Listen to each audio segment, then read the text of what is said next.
Coucou, bonjour, bienvenue sur ma bulle dorée, j'espère que vous allez bien. Voilà, donc c'est une nouvelle vidéo tout simplement. Alors j'ai pris des notes où vous l'aurez vu avec le titre, donc du coup on va parler de la perte de foi. Alors déjà, ce que je entends par là, c'est lorsque on croit en Dieu et qu'un beau jour, bah on y croit moins, voire plus. Et c'est ce que j'ai vécu personnellement. Surtout, c'est quelque chose que j'ai conscientisé essentiellement pendant ce mois du Ramadan, pendant ce Ramadan de cette année, de l'année 2021 a été terrible. Voilà, c'est comme cette année 2021 a été terrible pour ma santé mentale et physique et au niveau existentiel également. Putain, je me sens trop belle là. Et donc, du coup, je voulais parler de ça parce que je trouve que c'est quelque chose qui est assez tabou. Qui est assez tabou et franchement, on parle beaucoup. Voilà, ce qui est assez tabou, j'avais envie d'en parler. Et puis, voilà, si ça peut aider quelqu'un, si mon témoignage entre griffes peut aider quelqu'un, bah, ça me ferait drôlement plaisir. En même temps, j'en ai besoin, enfin, j'ai besoin de parler de ce genre de choses, j'ai besoin de... Et puis, voilà, donc j'ai évoqué toutes ces possibilités, voilà. Ah, oui, disclaimer avant de commencer la vidéo, déjà, je tiens à dire que je vais bien, que je suis toujours dans cette genre de perte de foi, je suis toujours dans cette phase-là, mais je vais bien, je ne suis pas malheureuse, je ne suis pas triste, je ne suis pas malheureuse d'avoir perdu la foi, pas du tout, au contraire, je me porte très bien, seulement c'est juste une sorte de remise en question, on va dire, et donc du coup, je ne veux pas de votre pitié, hein, je ne veux pas de dire oh, que Dieu te bénisse, que Dieu t'accompagne dans cette épreuve, parce que ce n'est pas une épreuve, je le vis très très bien, je tiens à le dire, donc s'il vous plaît, pas de ces jérémiades, s'il vous plaît, religieuses, parce que dans les commentaires parce que vraiment ça m'exaspère parce que je vais très bien, c'est juste que voilà, ça va être une description factuelle de mes émotions ou des choses que j'ai vécues, on va dire, à travers cette perte de foi. Voilà, c'est une prise de conscience que j'aimerais tout simplement vous partager.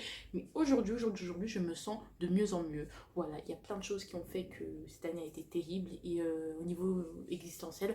Donc du coup, ne vous inquiétez pas, voilà, ne venez pas me dire oui, que Dieu te bénisse, que Dieu te facilite, tout ce que vous voulez, je ne veux pas, d'accord? Je ne veux pas. Merci. Pas non plus de conseils pour retrouver la foi, parce que ça se fera ou ça se fera pas et c'est pas un drame. Enfin, je tiens à le dire, voilà. En barre d'infos, je pense que j'ai mis des informations si j'ai pas eu la flemme. Il y a l'Instagram de ma Durée où il y a d'autres publications justement. Bah, j'avais fait une publication Instagram vite fait, assez succincte sur le sujet. Et là, j'explique plus précisément en vidéo. Mais si vous voulez, je vous mettrai le lien de la publication Instagram que j'avais faite à ce sujet-là sur l'Instagram de ma Durée. Voilà, vous y retrouverez toutes des informations. Voilà, j'ai fait un peu ce que je veux. Donc du coup, on va quand même remettre les choses dans leur contexte. Je tiens à vous dire que, de vous reparler du contexte du Ramadan avant de parler de la perte de foi en règle générale. Donc du coup, alors faut savoir que l'année 2021, 2019, 2020, merde, voilà, l'année 2019-2020, j'ai fait une passesse à l'Université de Paris, bon, qui est devenue l'Université de Paris, mais qui était anciennement Paris Descartes. Et justement, c'était une passesse où, bah, très difficile déjà moralement. Donc du coup, je n'ai pas fait de ramadan. Je suis désolée, hein, je veux bien qu'on dise oui, mais tu sais, si tu pries, Dieu va te faciliter les choses. Mon mental n'était, voilà, Dieu peut-être peut me faciliter, mais franchement, mon corps disait non. Voilà, j'avais besoin de nourriture parce que là, c'était mon refuge. Là, tu peux pas m'enlever l'eau et la nourriture. Donc, du coup, j'ai fait écoute, on va se contenter. On va faire une année sabbatique au niveau au niveau de la religion parce que voilà. Donc, voilà, c'est moi qui l'ai décidé ainsi. Désolée si je parle archi vite, je suis désolée. Ça fait cette année de passesse là. Et donc, qu'est-ce que j'ai fait d'autre bah, j'ai pas fait ce ramadan. Voilà, point barre à la ligne. Du coup, cette année 2020-2021, j'étais prise en kinésithérapie, en première année de kinésithérapie. Je vous dirai pas l'école parce que voilà, j'y suis toujours. Donc du coup, on va éviter d'en parler. Voilà. Et cette année a été difficile, très difficile, je tiens à le dire. Niveau existentiel, tout ça, remise en question, niveau brouillard, ça a été vraiment un truc sans nom, hein, d'accord. Voilà, je vais même vous faire des vidéos sur la K1, si je peux me permettre, sur mes stages, tout en protégeant le secret médical. Donc voilà, si ça vous intéresse, je sais que ça vous intéresse et moi ça m'intéresse et puis voilà, voilà. Donc du coup voilà, donc après ma période de stage, donc tout le mois de mars, j'allais à débuter le ramadan. Comment vous dire que j'étais absolument pas emballée, mais je me disais il faut reprendre, hein, il faut reprendre, hein. On est tombé à cheval, mais quand on est tombé à cheval, il faut directement remonter, hein, à cheval pour ne pas perdre les bonnes habitudes et pas prendre peur ou pas laisser les choses passer. Donc je me suis dit allez, on reprend le taureau par les cornes, même si j'avais grave la flemme de faire le ramadan, j'étais même pas au balai. Et puis j'avais arrêté la prière, tout ça. Et je me disais, j'ai la flemme. Mais justement, ce ramadan, je vais en profiter pour reprendre un rythme de prière régulier et pour avoir une vie religieuse sainte.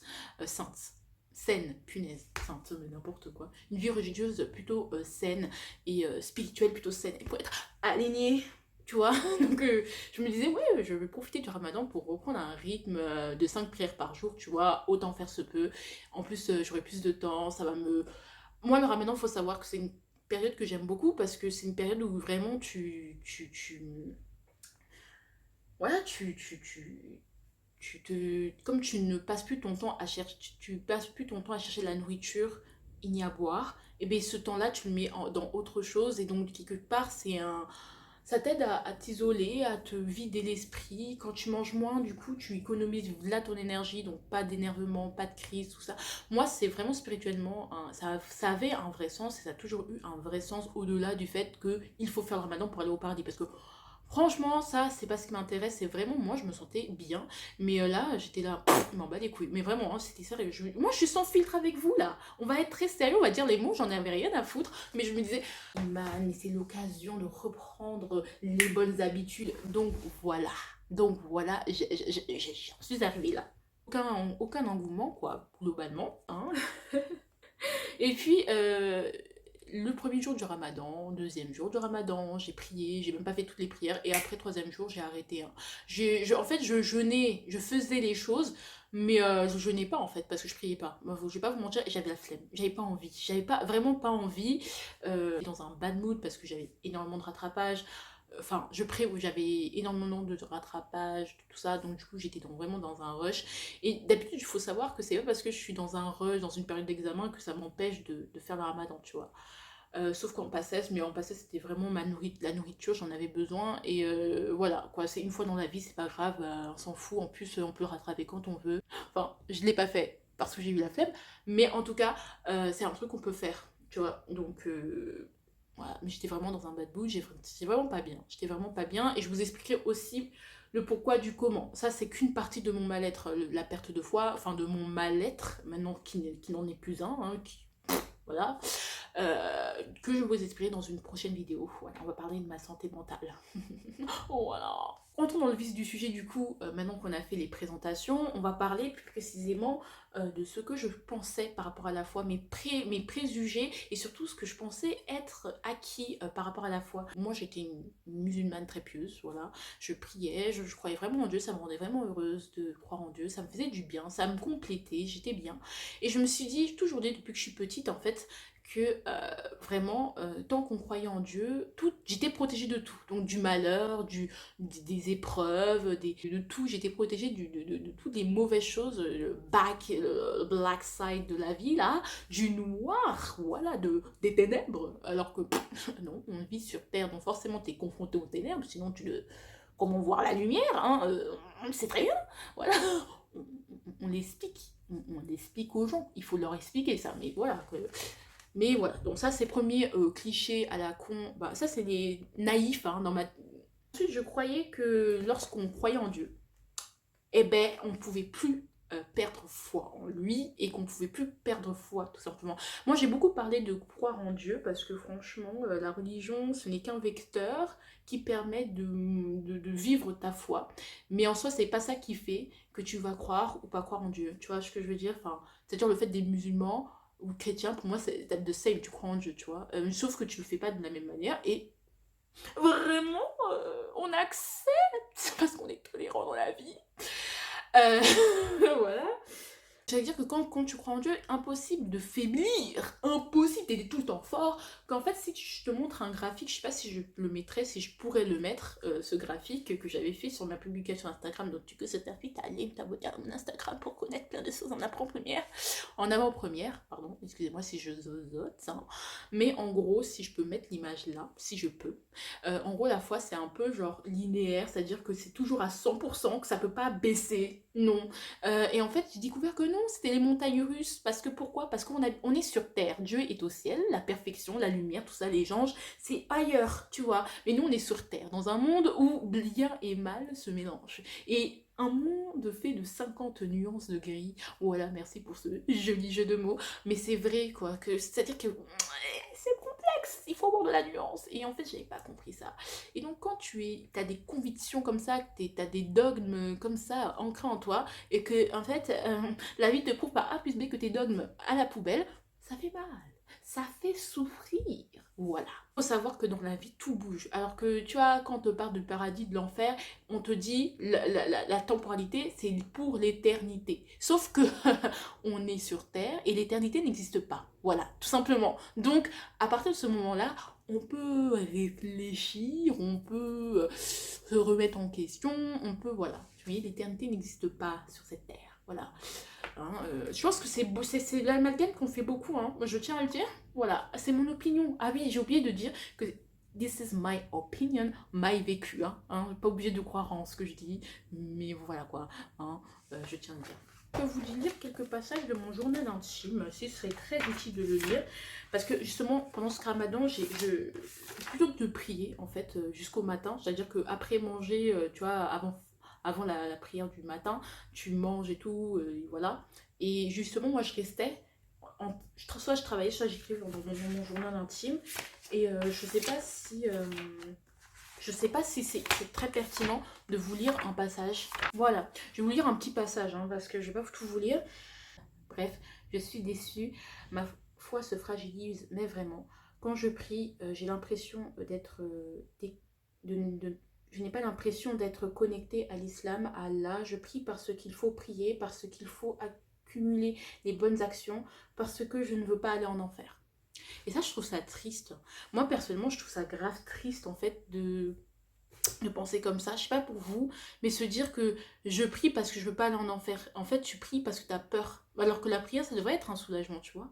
Et voilà, tu peux craindre Dieu, c'est normal. Hein. Mais juste se dire je prie parce que je veux pas aller en enfer. C'est-à-dire que si l'enfer et le paradis n'existaient pas, tu n'y croirais pas. À méditer. Voilà, ce passage que vous venez de lire, bah voilà, c'était clairement. Du coup, on va passer justement on va passer à comment ça s'est manifesté cette fois. Bah, vous l'avez un peu lu dans le passage par rapport à la prière. Donc du coup, je veux dire, déjà, quand quelqu'un perd la foi, il y a un sentiment de lourdeur. Déjà, t'es déçu. Le fait de je suis déçu, je me sens pas bien, tout ça, il y a un sentiment de lourdeur. C'est-à-dire que quand on te dit que Dieu est grand, c'était là en mode ah, je sais pas, t'as une sorte de poids. Ton cœur, c'est comme un poids qui, tu vois, qui vraiment, c'est comme si tu portais le poids du monde. C'est oppressant, en fait. Je tiens à le dire, c'est oppressant, c'est lourd. T'as le cœur qui pèse, tout pèse. Quand on parle de religion, t'es là en mode, ou de Dieu, t'es là en mode. En fait, ça te fatigue, la vérité, ça te fatigue, ça. C'est fatigant, c'est fatigant. Bon. Donc, ce que je viens de lire, en fait, tout simplement, bah, moi, je faisais grave la prière parce qu'il fallait la faire, voilà, parce que bon, bah, je me disais, bon, Iman, tu connais que l'islam, il n'y a que l'islam qui me te correspond, parce que je tiens à le dire, l'islam, c'est une très belle religion qui me correspond. C'est la meilleure religion ou type de spiritualité qui me corresponde à moi seule, tu vois. Voilà, si moi j'ai des parents qui sont. Moi, je suis quelqu'un de très ouverte au niveau des religions. Je lis la Bible, je lis la. J'ai pas encore lu la Torah, mais j'ai lu la Bible. Je m'intéresse à toutes les religions et clairement, ça, j'ai aucune haine contre aucune des religions. Vraiment, je me pense pas que l'islam est supérieur à d'autres religions. Au contraire, c'est juste une manière de voir, une philosophie. Voilà, tout simplement. Donc, les musulmans, vous n'êtes pas supérieurs aux autres. Hein. Voilà, je viens de dire. Et les islamophobes, vous n'êtes pas les bienvenus non plus. Donc les islamophobes, vous n'êtes pas les bienvenus non plus. Voilà, n'utilisez pas mes propos pour justement accabler les gens qui croient. Hein. Je dis, quand vous... C'est comme le burn-out, tu vois, genre t'en peux plus, genre t'es out en fait. C'est-à-dire que vraiment, et c'est trop, en fait pour toi, la religion c'est trop, c'est juste trop, t'as trop de travail, trop d'émotions, c'est juste trop, c'est-à-dire que t'es là en mode, ça n'a plus aucun sens. Moi avant prier ça avait du sens, le ramadan comme je vous ai dit ça avait un sens plus euh, autre que de juste obéir aux ordres d'Allah, c'est plus vraiment quelque chose qui me correspond, qui me parle, c'est-à-dire quand tu dis ramadan, je dis mon cœur il te répond oui, tu vois, je sais pas ce que je veux dire. Et là, clairement, non, non, je m'en foutais clairement. Enfin, prier pour moi, ça n'avait plus aucun sens. Je vous le dis très clairement, ça n'avait plus aucun sens. Je ne voyais pas l'intérêt. Ça me fatiguait, ça me. Voilà. Il voilà. Donc, comme je vous ai dit, j'ai juste prié pendant 3 jours pendant le ramadan et j'ai prié de manière très ponctuelle, de manière très désintéressée. Vous m'en foutez. Mais clairement, même quand je faisais mes ablutions, j'étais là. En fait, je dansais la Macarena. Nanana Macarena, nanana. Non mais, non, mais c'est la vérité, ouais. Mais je vais vous dire très clairement, hein, voilà mon opinion, mais ouais, pour moi, je dansais, je dansais la Macarena. Et à comparer les ablutions à la Macarena, mais vraiment quel blasphème. Mais je tiens à le dire, hein, on est des êtres humains, donc là on va pas parler au nom de Dieu, on va parler en moi, je vous dis à travers le prisme de mes émotions. Après si c'est trop dur pour vous à entendre, vraiment quittez la vidéo, hein, parce que vraiment je vais pas arrêter je vais pas vous épargner, hein, vraiment, voilà quoi. On va parler français, autrement dit. C'est-à-dire que même pendant Ramadan, j'attendais grave que le temps passe, j'en avais rien à foutre. Et quand on me disait, ouais, va prier, tout ça, j'en avais rien à foutre, pareil, j'écoutais. En fait, je me mettais en mode écoute automatique, mais ça rentrait là, ça sortait là. Je m'en foutais vraiment. J'en avais rien à foutre. Je me disais, ça n'a aucun sens. Les gens disaient, ouais, mais imam, tu te rends pas compte, t'as pas peur d'Allah, t'as pas peur de Dieu. Vous dites que je vous dise quoi? Je veux dire, mais vraiment, je veux dire, quand tu veux pas entendre et quand tu perds la foi, mais tu perds vraiment la foi, hein. Ça veut dire que vraiment, toutes ces choses-là, ça te paraît loin. Je dis pas que c'est faux, que je dis pas que l'islam est faux, que c'est une arnaque, tout ça. Je dis juste que ça avait plus de sens pour moi. Et voilà quoi. Important, moi, prier, c'était des moments de torture. Dans le sens où après la prière, je pleurais tout le temps. Tout le temps, tout le temps, tout le temps, tout le temps. C'est-à-dire que même pendant la prière, je pleurais. Les gens me diraient, ouais, waouh, t'es une soumise, t'es une vraie musulmane, c'est parce que ça parle à ton âme. Peut-être, je pense que peut-être, je vais pas vous mentir. Mais je pense que surtout, ce qui me rendait le plus malheureux, c'est de sentir que mon âme... Je pense que, ouais, peut-être c'est mon âme qui pleurait et qui me disait, mais en fait, je ne suis plus connectée à cette pratique qui me faisait tant de bien jadis. Ah, je parle d'un temps que les moins de 20 ans ne peuvent pas connaître. La piété pure, la religion et la pudeur, la bohème, ça voulait dire qu'on était heureux. La prière, ça voulait dire que j'étais heureux. C'est vrai, j'étais grave heureuse quand je priais, mais là, je pleurais, wesh. Et en fait, ça me faisait trop réfléchir. Et à chaque fois que je fais chaque raka, t'avais tout le poids de la pesanteur, le 9,81 kN, c'est horrible, mais toute la pesanteur, c'est-à-dire la pesanteur, boum, tu te relèves, boum, boum, et c'était horrible. Quand je faisais mes rakas, c'était insupportable, et vraiment, plus la pluie, ah, c'était horrible, j'avais plus envie, c'était même c'est, voilà, dégoût, dégoût, dégoût. Voilà. Moi, j'espère que des gens vous vous reconnaissez parce que je veux pas être seule, et je suis sûre que je suis pas seule en fait dans ce cas-là. I'm sure, I'm sure. En fait, j'étais flétrie. Comme une salade que tu laisses au frigo depuis des jours. J'étais flétrie, j'étais fatiguée, j'étais vidée. J'en avais marre. Voilà. Moi, je tiens à faire une précision parce que c'est des choses, moi j'ai beaucoup lu le Coran et c'est des états qui sont décrits dans le Coran.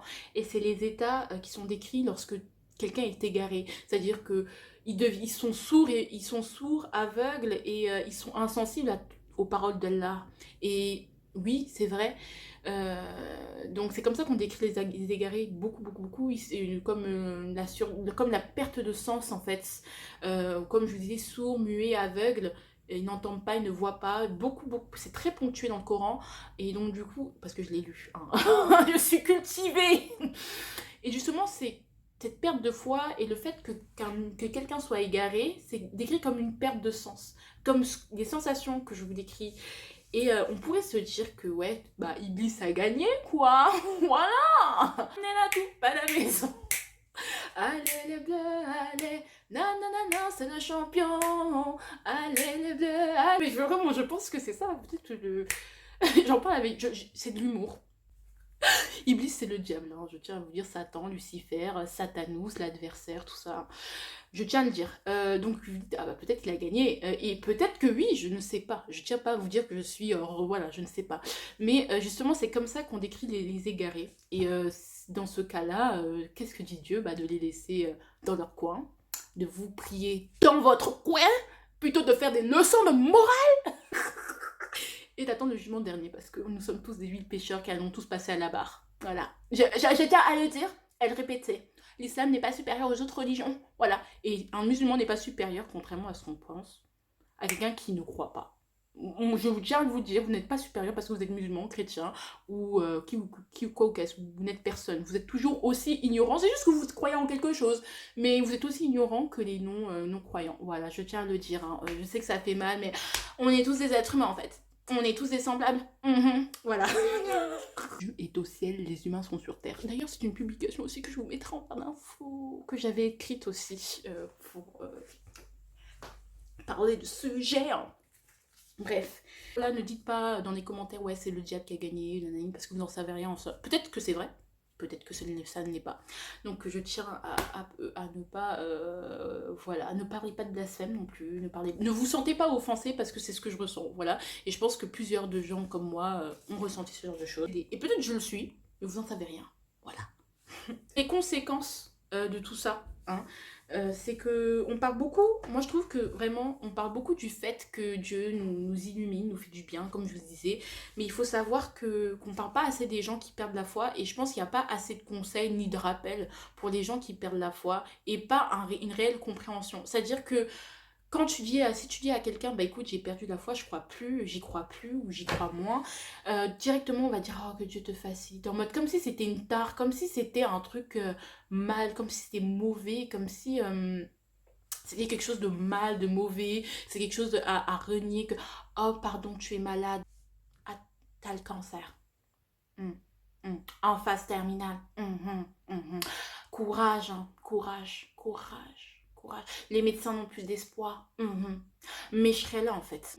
C'est un peu ça en fait. C'est un peu ce côté, j'ai pitié de toi. Mais déjà, évitez de prendre les gens quand ils perdent la foi en pitié. Parce que déjà, c'est comme s'ils étaient anormaux. Et comme s'ils étaient malades en fait. Et je pense pas que... Et en tant qu'être humain, on n'a pas à dire à l'autre qu'il est malade parce qu'il croit pas en Dieu quoi. Genre, il y a des gens athées et enfin voilà. Vous voyez ce que je veux dire, la religion, c'est une évolution, c'est beaucoup de prise de tête, et je tiens à le signifier dans la vidéo, voilà. Faut pas oublier que, en fait, déjà, quand vous voulez aider une personne, évitez de lui faire comprendre qu'elle est inférieure à vous, parce que beaucoup, quand on fait les sermons, oui, mais moi... Oui, c'est vrai, bravo, félicitations, mais moi, je te dis que j'y crois plus, c'est quoi le problème Non, mais, non, franchement, tu sais quoi? C'est la miséricorde de Dieu. Tu sais, Allah, il est grand.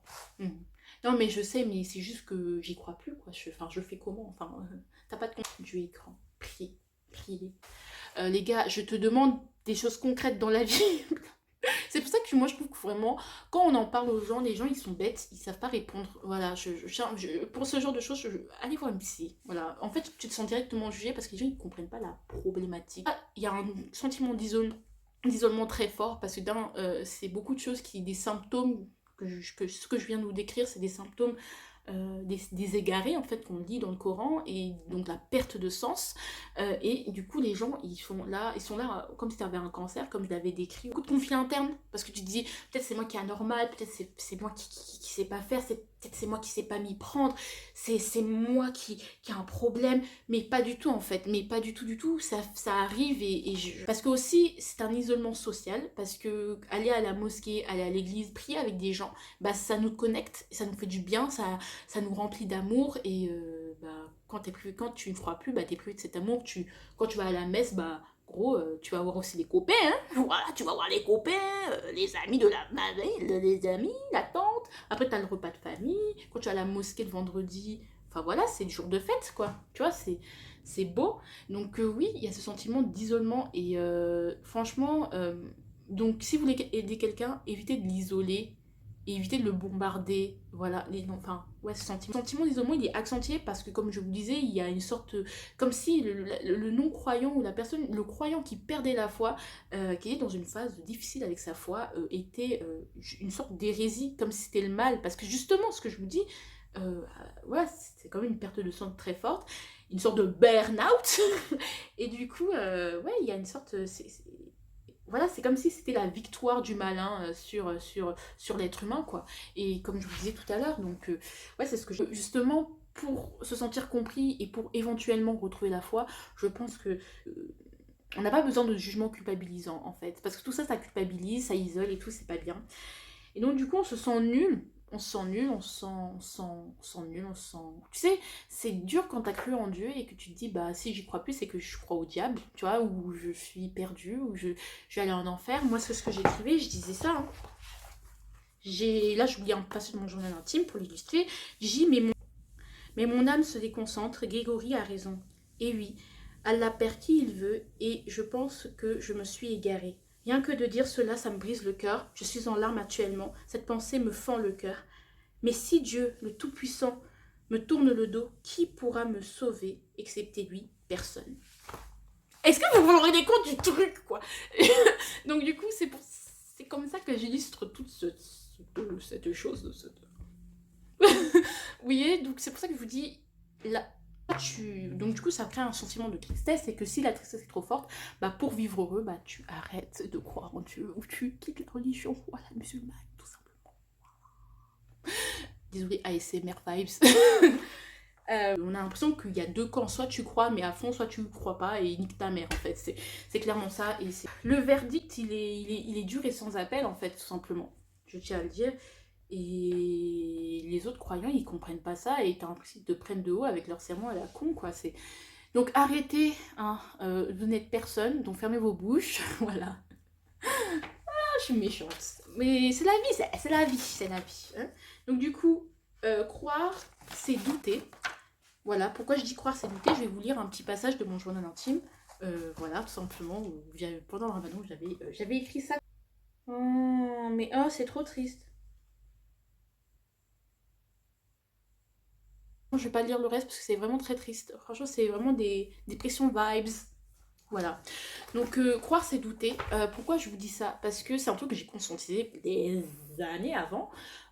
C'est en regardant le documentaire des confessions sur Mère Teresa, très beau documentaire, et vous voyez que cette femme qui était une femme d'église, oui, une femme d'église, c'est une abbesse, je pense, une abbesse, ça se dit, abbaye, bref, qui était la mère de toutes les sœurs là, qui est très connue, qui est reconnue de tout le monde, hein, que vous soyez musulman, machin, vous pouvez reconnaître cette femme. Je pense qu'elle a été béatifiée, et je pense que heureusement, parce que c'est une femme, c'était quelqu'un que j'admire beaucoup d'ailleurs, voilà.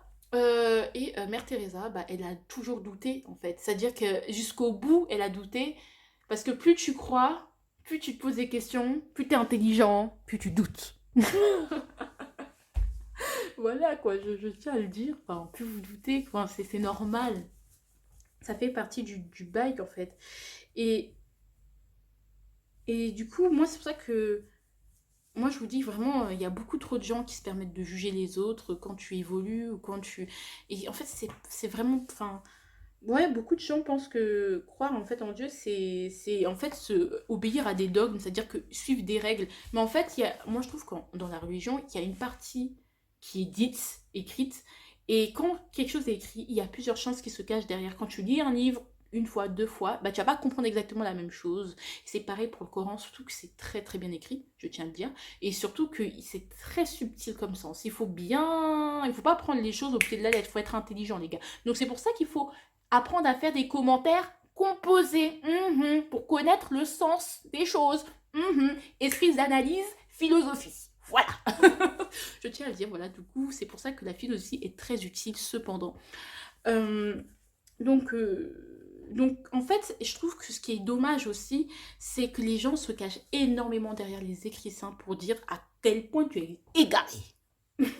pour juger, pour critiquer, parce que puisque tu te caches derrière ce que Dieu dit, bah du coup tu peux te permettre de critiquer les autres et donc de montrer ta supériorité en tant que croyant. Et ça c'est hyper vexant. En fait, les gens ils comprennent pas que ouais, mais de toute façon, tu vois, Dieu il a dit ça. En fait, c'est comme si tu étais l'émissaire de Dieu. Je vais vraiment mettre cette publication. J'ai 2 publications qui parlent de ça, en fait, que je vais vous mettre en barre d'infos et vous allez pouvoir la lire. J'espère que vous.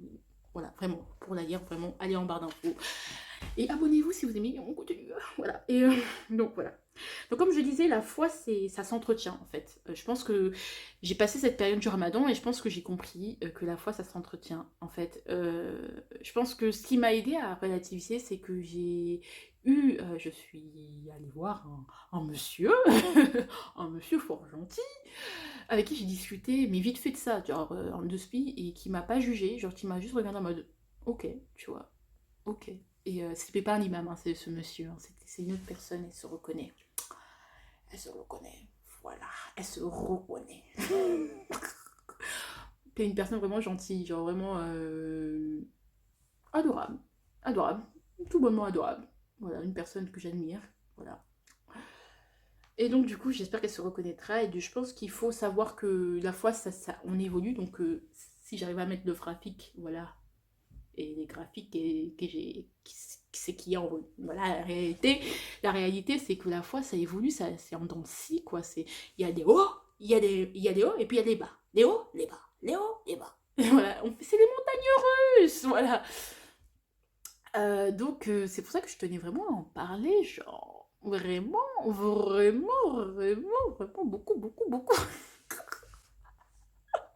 Ça fait 40 minutes que je parle, c'est un truc de taré. Je pense que je vais dérocher d'une manière vraiment.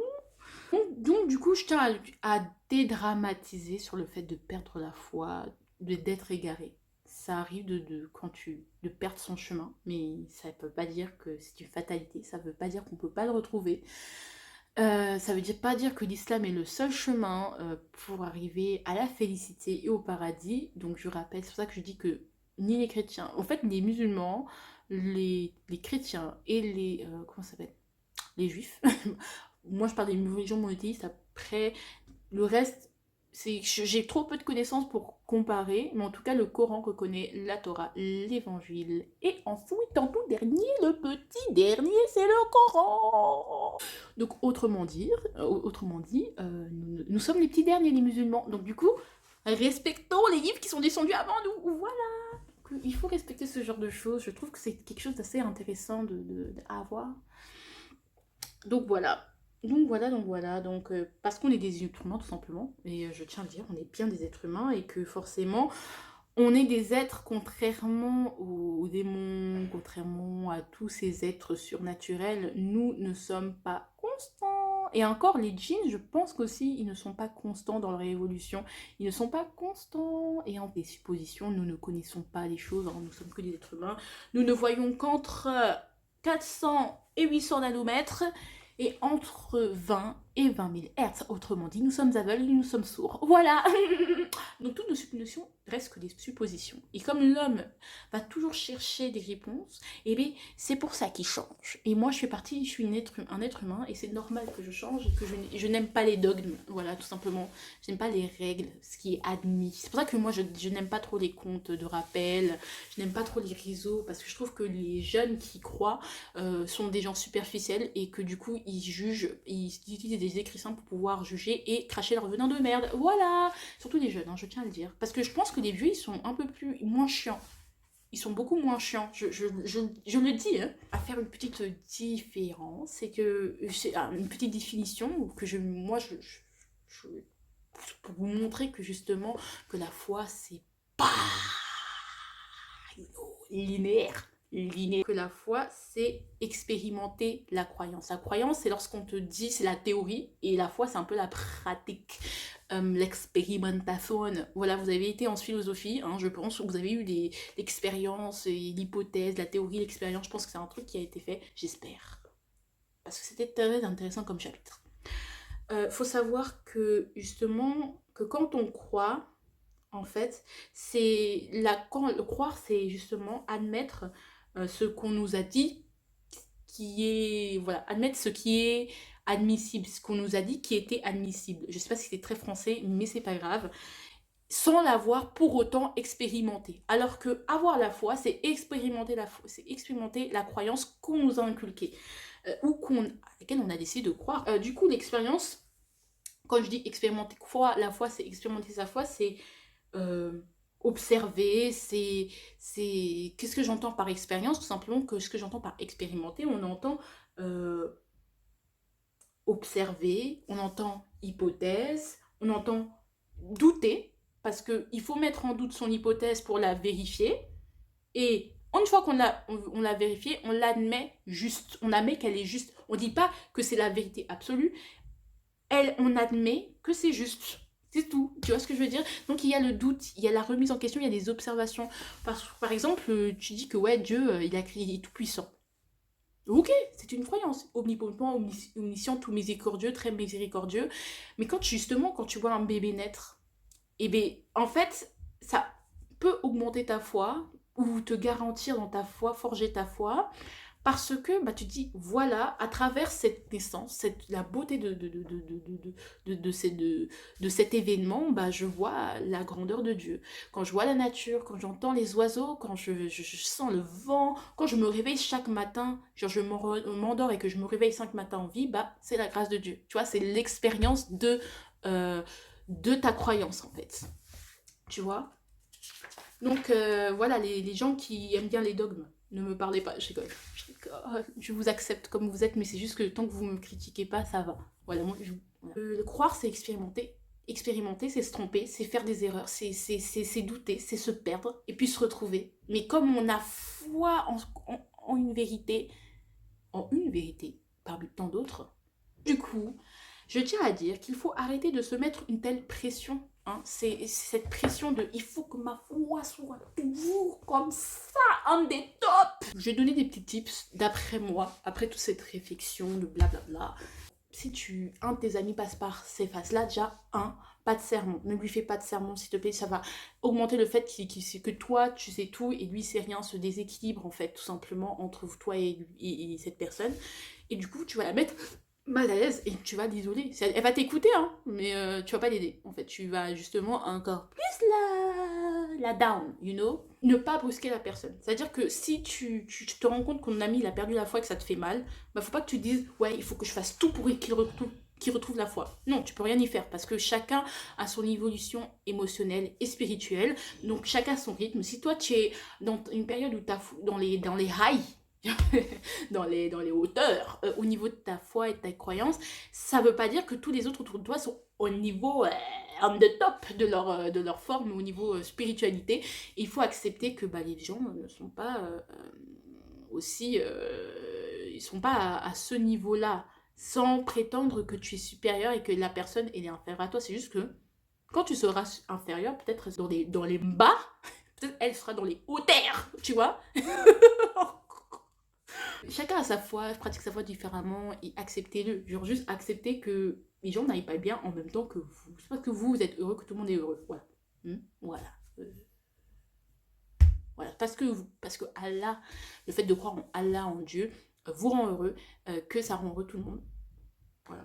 Et aussi, ça c'est un truc qui m'exaspère. Arrêtez de vouloir convaincre les gens pour vous rassurer que vous êtes sur la bonne voie. Il n'y a rien à dire. Rien à dire. Rien à dire. À méditer. Du coup, c'est la fin de cette vidéo. J'espère que ça vous a plu, que vous êtes retrouvés. Laissez-moi plein de commentaires. Dites plein de choses avec de la bienveillance. Partagez vos trucs. Mais ne me parlez pas de religion. Genre, ne dites pas mais t'as perdu la foi, ma pauvre et tout. Je vous ai déjà dit. Si ça t'a aidé, si ça peut aider d'autres personnes, partage cette vidéo. Si ça peut t'aider, toi, regarde cette vidéo à foison. Et si ça a résonné en vous, bah voilà, partagez, abonnez-vous, voilà, likez, parce qu'il y aura plein d'autres choses comme ça, pas forcément que sur la foi, mais sur plein d'autres choses que je conscientise, voilà, et après vous me dites donnez. N'oubliez pas que je ne cherche pas à convaincre, ni à être convaincu. Ciao les bébés.